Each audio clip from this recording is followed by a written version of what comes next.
Welcome to The Issue Is, Fox 11's new political show talking what's hot, what's important, what's affecting you. I'm Elex Michaelson. Tonight, The Issue Is the race for governor. Republican Assemblyman Travis Allen is here responding to President Trump endorsing his opponent. And a very different view from Democrat Delaine Eastin trying to become California's first female governor. Also, our panel on the hot topics, the arrest of Harvey Weinstein, the NFL's new national anthem policy, and the scandal at USC threatening to topple the USC president. The Issue Is starts right now.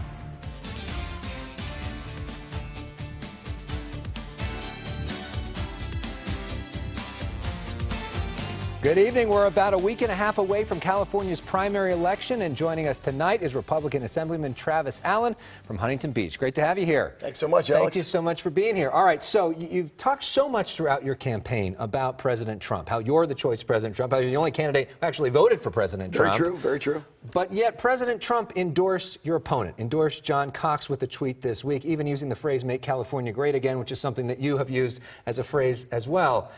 Why did he do that, and what do you make of that? So actually, our phrase is "Take Back California," but of course, we're very much aligned with the whole "Making America Great" concept, which is really, putting America first. And the thing is that I've been the ardent Trump supporter from the very beginning. I voted for him, supported him, even wrote op-eds in favor of him. So it was a little surprising to see him turn around and endorse this guy from Chicago, who, by the way, John Cox runs for President of the United States, U.S. Senate, U.S. Congress, even county clerk recorder, lost every single time. So it turns out this was an insider establishment play.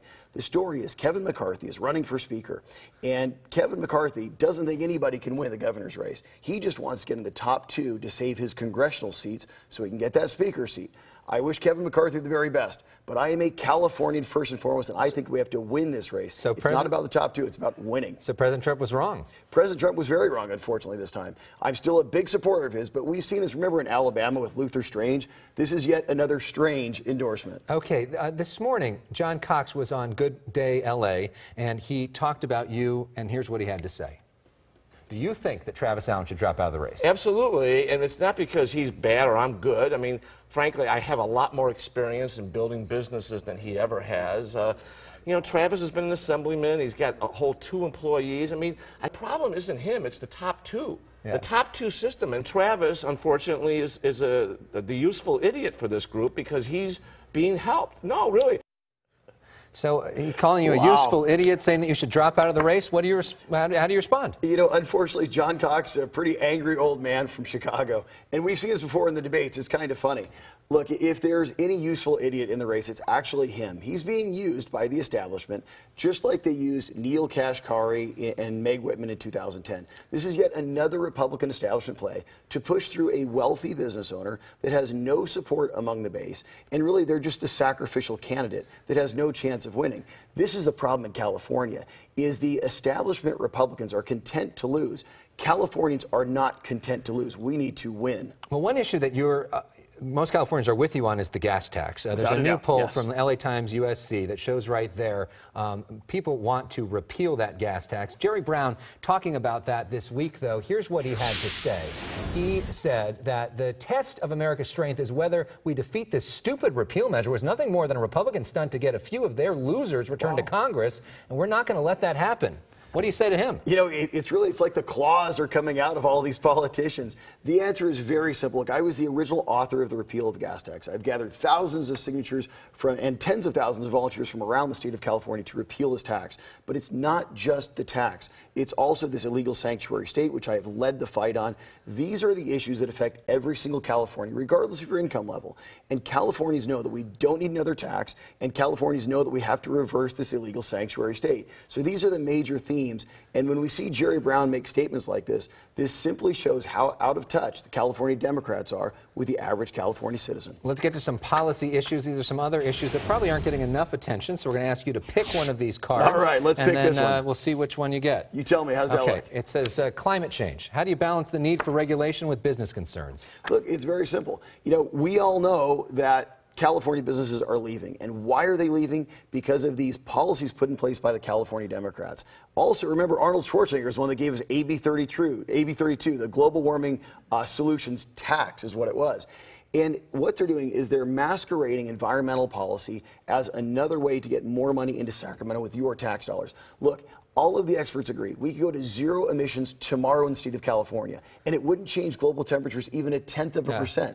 But what it would do is it would cost all of us Californians a lot more money, force our businesses and our companies out of the state. Is climate change a hoax?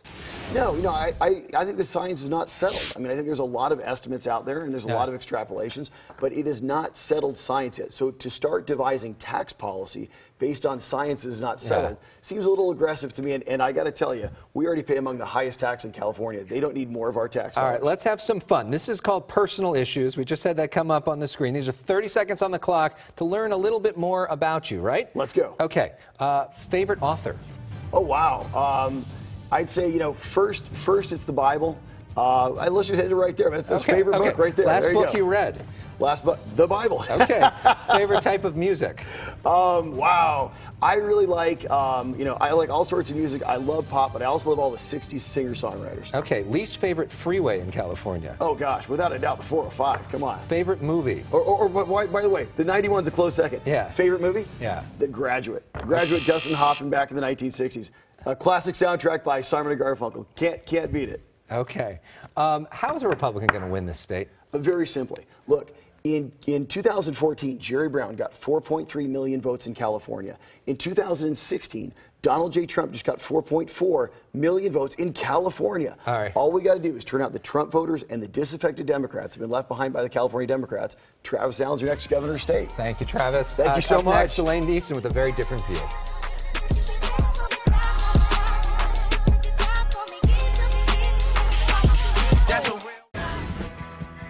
A beautiful shot of Hollywood on this Memorial Day weekend. Welcome back to The Issue Is. In 1995, Delaine Eastin made history as California's first woman to run the state school system. Now she's hoping to become California's first female governor. Delaine Eastin, thanks so much for being here. Good to see you. Great to see you. I'm honored to be with you. Big day for women. Harvey Weinstein turns himself in. What's your reaction to that, and where do you see the Me Too movement going from here? Well, it's a relief that somebody who is that flagrant and that inappropriate should finally be called to task. And I think the Me Too movement is just gathering strength. Right now, people have put up with too much for too long. And, I know mothers and fathers who have seen their daughters hit on and taken advantage of, and they're sick of it. So men and women of character are both sick of it, and we're really glad to see that the mighty cannot simply buy off the people that they've offended and hurt. Let's talk for a moment about the issue of education, which I know is your passionate issue. What is the single most important thing that needs to be done for California schools? We absolutely must increase our investment in the schools of this state. When I graduated from high school, we were tied with New York at 5th of the 50 states, and the results were amazing. California was leading the world. The Silicon Valley is born here, not because of a confluence of rivers. We have no Tigris or Euphrates. Our Fertile Crescent was a fertile crescent of educational opportunity. Silicon Valley and Hollywood and so many other things that are amazing in California came out of our education.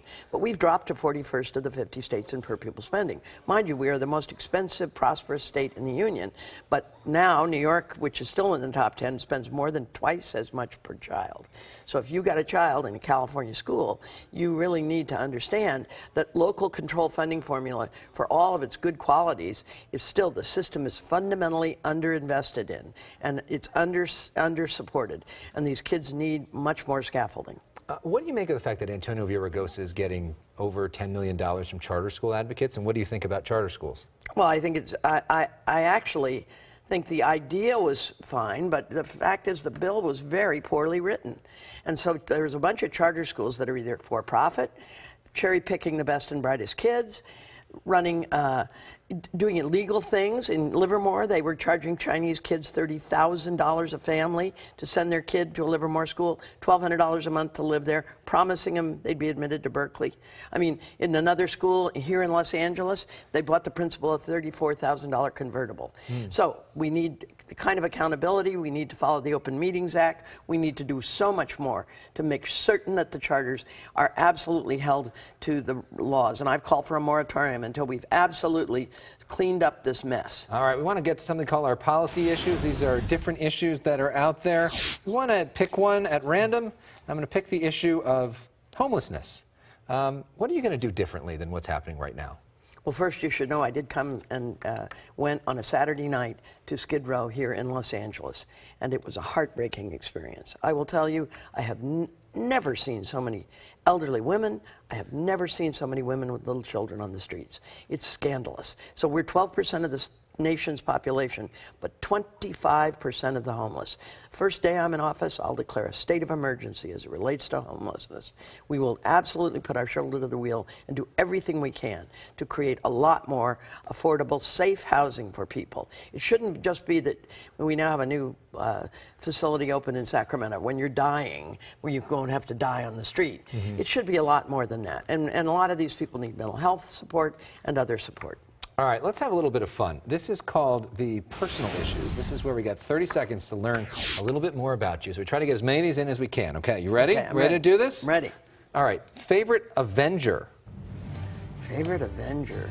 Well, it may be Wonder Woman. Okay. Early riser or night owl? Night Owl. Favorite restaurant?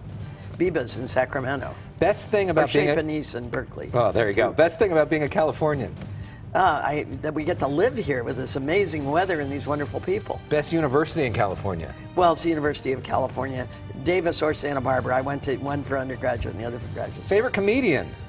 Oh, favorite comedian. Well, for many years it was Lucille Ball, and I think right now, it's hard for me to say. I'll just stick with the historic Lucille. Everybody Ball. loves Lucy. Last question: how are you going to win this thing? I'm going to win this because of my authenticity and the fact that I've gone from one end of the state to the other, from one side of the state to the other, talking to real people. I'm corporate free. I'm the one candidate who really is working with the people, for the future.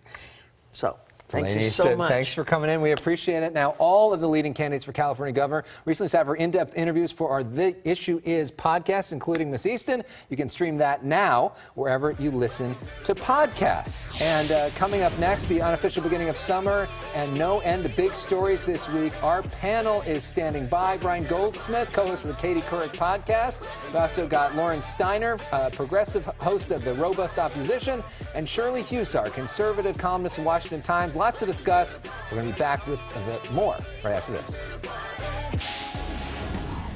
Welcome back to The Issue Is, a look at the Los Angeles National Cemetery in West LA on this Memorial Day weekend. Our thanks to all who served and all who are currently serving as well. Well, welcome now to our panel. Lauren Steiner is one of the most influential Bernie-crats in Southern California. She hosts an online progressive talk show called The Robust Opposition. Brian Goldsmith co-hosts Katie Kouric's podcast. He formerly helped lead political coverage at Yahoo and CBS News, and Shirley Husar helped lead California's delegation for Donald Trump at the Republican National Convention. She's CEO of UrbanGameChangers.com. A big thumbs up to you, like President Trump would do, right? Yes, there we go. darling. Love my Trump. Okay, but let's talk about California politics for a moment and the race for governor. Donald Trump this week endorsing John Cox. We've got poll results we want to put up there that show right now Gavin Newsom way ahead, but we see a big debate between John Cox and Antonio Villaraigosa potentially for second place. Brian, where do you see the state of the race right now? Well, this is all a fight for second place. Whether John Cox is able to win through some shenanigans of Gavin Newsom's or Antonio Villaraigosa is going to advance to the runoff. If Antonio wins, it's a real campaign. If Cox wins, it's a coronation for Gavin. And Shirley, I know you're a Republican who loves Donald Trump, I do. But you don't love what he did this week. No, I don't. I'm not happy with the choice that the president made. Look, California is in a state of crisis. We need to have a candidate for the Republican Party that can connect with the people. The people's choice is Travis Allen. Unfortunately, he went with John Cox, so we'll see. People thought Hillary Clinton and Bernie Sanders was going to rise to the occasion. The people's voice still have not spoken. The president is one thing, but living here and being among the people, that's another thing. Yeah, Hillary Clinton was the choice of a lot of Absolutely. the And elites. guess Bernie what Sanders was happened? the choice of a lot of the And people. now we have President Trump. And let's turn to you, Lauren, on that course. point. Who is the choice of the progressives? Well, I think most of the Bernie-crats that are active politically are supporting Delaine Eastin. She's the most progressive candidate. She supports a ban on fracking.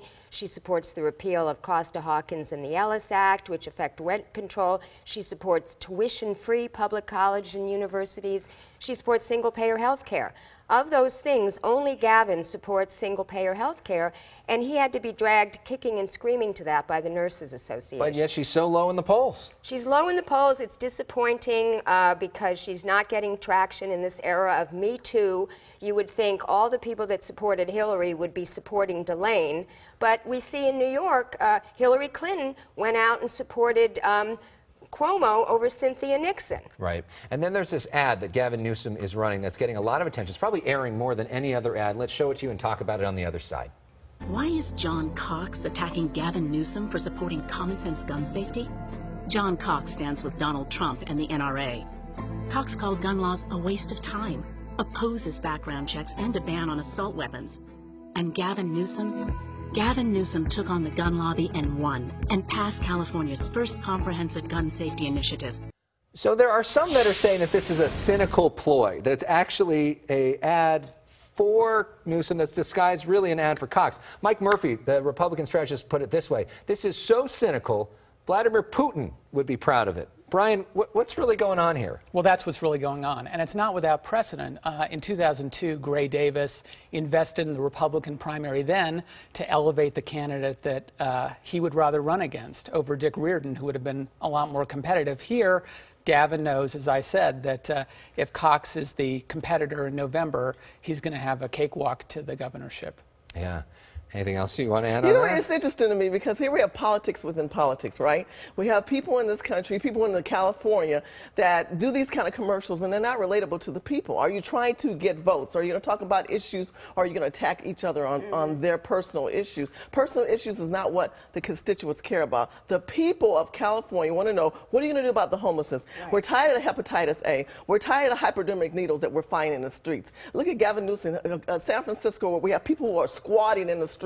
We have squat zones in California. This is preposterous. This is crazy. These are the things that we want to know about. Where's the mental health facility? People talk about education. Delaine just came on earlier, talked about health care, you know, talking about housing, education. What about mental facilities to deal with? There are issues in California of health and sanitation, and who knows in the future that we might have quarantine cities in the state. You know, everyone says TV ads suck. Voters want a serious discussion of the issues. Unfortunately, TV ads work, and a candidate like TV ads is ancient compared to what we have with social media. We have social media, we have bloggers, we have YouTubers, we have Facebook, we have people in this generation that has a different ideology on how they want to approach things. They don't want to milk down. They want to be translucent. They want to know real facts. They want to cut to the chase because their lives are being affected, and we do not see that in California. What we do is see candidates like this that are distracting us from the real truth. Brian?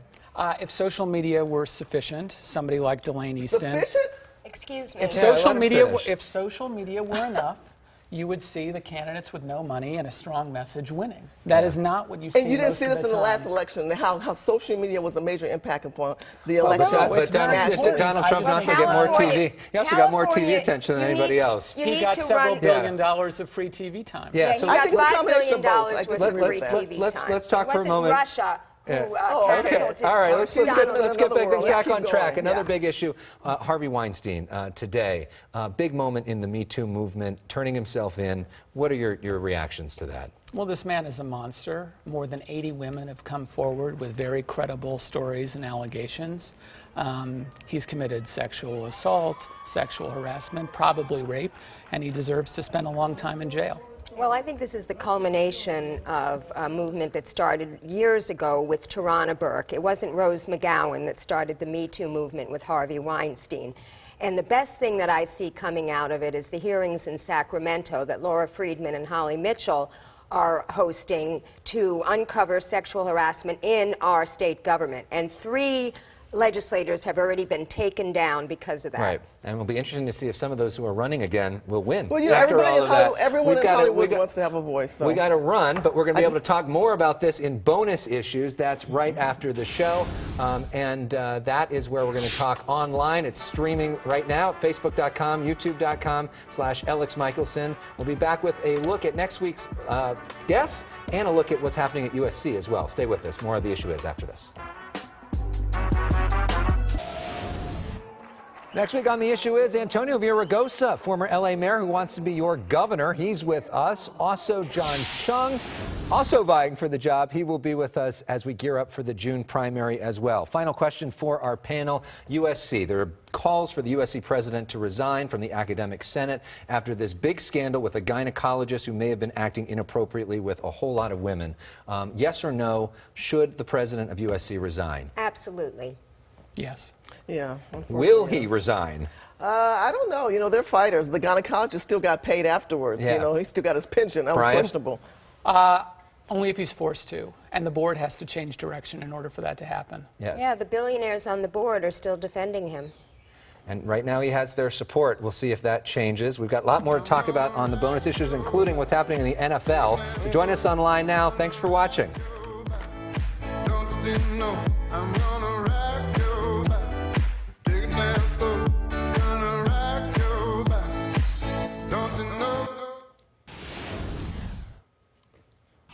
Welcome to Bonus Issues. This is our digital extra to The Issue Is, and we've got a great panel with us this week. Lauren Steiner, one of the top progressives in Southern California, one of the main Bernie-crats out there. She's the host of the Robust Opposition Online. Brian Goldsmith, who is the co-host of Katie Kouric's podcast, which I'm jealous because I love Katie Kouric. Also, he is formerly of Yahoo and CBS News. He was the man behind the Sarah Palin interview. Pretty interesting story there. Well, I can't keep a job. Yeah. And we also got Shirley Husar is here, who was one of the top Trump delegates at the Republican National Committee, and she is the CEO of UrbanGameChangers.com. Great to have you all here. Thank you. Let's pick up on a discussion that we just had real quick at the end of the TV version, which is what's happening at USC. You got President Max Nikias, calls for him to resign from the academic senate, from students there, because there was this gynecologist who may have acted inappropriately for years and years and years, and no action was taken against him for years and years and years. What are your take on what's happening there? Well, it wasn't only that. It was also the previous dean of the medical school and the person they appointed after him. The previous dean was doing methamphetamine with students. And so the guy is obviously not really aware of what's going on under his watch. But to me, the more interesting story is the hearings that Jerry Hill, State Senator Jerry Hill, is going to hold in Sacramento on how the medical board can investigate this in other doctors. Because you know, if this one gynecologist is doing it, a lot of other doctors must be also. Well, either Nikias was unaware, or more problematically, he was aware and tried to sweep it under the rug. Not unlike the Catholic Church, where they were more concerned with their own reputation and their image than the students. And his constituency is really the students. Or Larry Nassar. But is his constituency the students? The people that hire and fire him are the Board of Trustees. And right now, they're sticking with him. I understand, but there's a responsibility that we have to understand. These are young women who probably have never been to a gynecologist. And just think about it, it's invasive. As a woman, I can tell you, none of us like that. And to be so young and expecting to be treated in a certain manner, not knowing that that was inappropriate, how are you supposed to differential? And then the fact that when he retired, they allowed him to get paid. That makes no sense. It's almost like they rewarded him for his wrongdoing, which was unacceptable in my eyes. Can I make one more quick comment about that? Without the power of the press, in this case the LA Times, these scandals would not have been known. And I don't think anything would have happened. These people would have been quietly asked to resign and paid off. And now finally there's accountability. So the mainstream media does actually deserve some credit here. And thank you. We love that. The LA Times has been doing a good job. And let's also, it'll be interesting to see how he responds, because in the past, his strategy PR-wise has been basically to try to have this go away, go sort of not talk about it for a while, and then come back when things get better or after they win some football games or something. Right. Is that good enough here? I mean, he hasn't done any TV interviews. We've invited him to come on here. Absolutely not, because I think the people want to really have a voice and hear things. California realized that USC is a major university here, have a major endorsers and endowments, and they want to know what is going on. In Los Hey, Angeles. tell me about it. It's one Well, of the great schools. I went to USC, so I'm telling you. Me too. I think now that Gloria Allred is involved, we're going to see some major action on that. Yeah, and she was here on the issue as last Yes, she week, was. hinting at that as well. Another big thing this week, this NFL kneeling policy, which raises some interesting legal questions. The NFL players are now saying that, or the NFL owners are saying that you have to stand if you're on the field. You can stay behind in the locker room, but if you do come on the field, you have to stand, and if you kneel, we could penalize you, fine you. What do you make of that? Well, I think it's ridiculous, and what's even more ridiculous is they're doing it because of Trump. You know, his audience is the same audience that watches the NFL, and I think they're bowing to pressure from that audience. Trump recently said they should maybe leave the country. So now he's putting them in the same category as he put Mexicans, who are all rapists and criminals, as you know. And well, some, I assume, are good people, actually, was the quote. Yeah. Yeah. Well, this is one of those racially charged wedge issues that Trump just lunges at as a distraction to fire up his base, which is overwhelmingly white, not Shirley, but most of his base is overwhelmingly right and white. And I think this is shameful. It's possibly unconstitutional, and it's a distraction from the important business the country faces. I think you're both wrong. This comes down to money and numbers. We're talking about an athlete that is paid to run across the field, take a ball, and make millions of dollars. The NFL has been losing money. This has nothing to do with Trump. This has to do with urban communities. They're taking the kneel because they know about what's going on with police brutality in the black urban communities. You guys want to relate this to Trump? That is bullcrap. This has to do with the fact that we have an issue in this country of police brutality and black people being oppressed. And so they use their platform for that. But the ruling of the NFL basically stated also that this falls under the rules guidelines, the rule games guidelines. So when they stand on the field, that's how they got past all the lobbyists and everything, making this part of the rule guidelines. But we pivot because the liberal progressives want to continue to ride on the backs of black people. The indigenous slave children who've come and built this country, liberal progressives want to do that. We don't want liberal progressives in black communities or to take advantage of what has gone on in the black community. And that has we have deviated, and we're making this all about Trump. We're not under Hillary Clinton, under Obama. We had oppression in the black community, absolutely. Well, I totally agree with you. He did nothing for African Americans. Who did nothing for African Obama did. So you think? So you think that Hillary Clinton? So you think the 94? So wait, you think the 94% of African Americans who voted for Barack Obama were stupid, that they didn't know who was going to be for them? He tricked them. He tricked them in 2012 He is a neoliberal corporatist who did not prosecute any of the banksters for proven fraud that they have settled hundreds of millions of dollars. So you think 95% of black people were uninformed? They were uninformed. I will tell you, I spoke to a Hillary delegate at the DNC in Philadelphia who did not know that Obama quadrupled fracking. Fracking is killing people. It's always a problematic argument to say the voters are stupid, and if only the voters knew what I know. No, I'm not saying they were stupid. They are uninformed because our media doesn't talk about issues. All right, well, that's why we're on the show, right? It's called The Issue Is. Yes, The Issue Is. All right, let's talk about the issue for a moment of Jerry Brown's legacy. Four-term governor, you are writing a new op-ed talking about the fact that his legacy is kind of complicated. You know, maybe when you peel back the layers, it's not as good as it's being told. What's your main point, Brian? And let's talk about it. Well, from my perspective, the media has given him fawning coverage. The voters have given him very high approval ratings, largely because the economy's good overall. But he's evaded or avoided most of the tough choices and the big issues that the state is really facing, from the highest poverty in America, an affordability crisis, an education crisis. And I think the next recession is really going to show how little was actually done and how much was kicked to his successor. Well, my big issue is climate change, of course. And, you know, he tries to pretend that he's a big climate leader. But as we say when we protest him, as we have been doing for 6 years, climate leaders don't frack. He refuses to ban fracking, and that's because he's taken $9.8 million from oil and energy companies. Sure. But here you have Jerry Brown. Pat Brown will have a better legacy and be remembered than Jerry Brown. He is the worst president we've had in California in U.S. history. You mean Governor? I mean Governor Brown. I'm sorry. Governor Brown is the worst governor that we've ever had with Jerry Brown. Look what he's done. We have hepatitis A. We have hypodermic needles. We have homeless people. But we have squatting zones. They give you a map. We have a massive surplus that just started. Surplus of what? Illegal immigration is tragedy. It's a tragedy in the state of California. We're having more people coming on top of more people. And you're going to tell me a Maybe governor? they're coming here Yes, because the but state's a good place to be. Even Jerry Brown has said, even a moderate recession would produce a deficit 4 times larger than the rainy day fund. So that surplus is going to be wiped out very quickly. All right, we've gotten kind of contentious at times. Let's have a little bit of fun. These are our personal issue cards. I just chose these randomly. We each get one of them, and we want to learn a little bit more about you. So give us your question and tell us what the answer is. The best thing about being a Californian is all the progressives that I get to surround myself with in this state. Okay.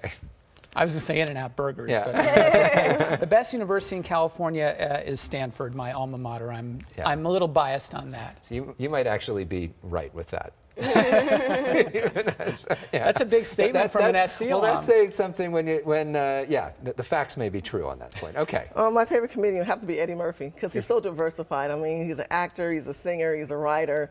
He's just, he knows who he is, and I really appreciate a comic. Okay, so let's end it with the next big issue is. This is where you tell us what is going to be the big thing ahead, what big thing we should be paying attention to. Shirley, why don't you start us off? We should be paying attention to urban game changers. We're in the urban communities. We're holding people elected accountable, and we have to deal with illegal immigration in California. That's still an issue. The wall is still an issue. We're going to see that President Trump is going to be pushing that issue to make sure that we move forward on that. And pushing the hepatitis A is going to be an issue, and the hypodermic needles. No one is talking about that. That is a nasty thing going on in California. We need to talk more on that. Brian? The next big issue should be pension reform, in my view, because pension and retirement costs have doubled over the pension and retirement costs have doubled over the course of the last 10 years, and they're draining our budget. I fear that the next big issue is actually going to be single-payer health care, which to me is a politically driven fantasy because it's going to double the state budget, and it will require the approval of President Trump, which ain't going to happen, but I've teed you up perfectly. I'm not going to rebut you on single-payer because I want to use my time to talk about what I think the next biggest issue is, which is an impending war. Trump is his own worst enemy. I actually agreed with his tweet that we should get out of Syria, that we should get out of Afghanistan, that we should be having peace talks with North Korea. But then he goes in and puts John Bolton, who is one of the worst neocon war hawks in America, as his national security advisor, and Mike Pompeo as head of CIA, and they are both leading us into World War III. You watch. Well, what a way to end. Let's hope not. Thank you guys very much. We got a little bit of left, right, and center here today. So that's interesting. Interesting to hear a lot of different perspectives, and a lot of times people with these different perspectives don't talk with each other. So it's interesting to hear you all here, and thank you for being pretty respectful for the most part. Go Travis. And thank you guys for listening or watching wherever you are, and we appreciate it. We'll see you next time for more of The Issue Is. Thank you.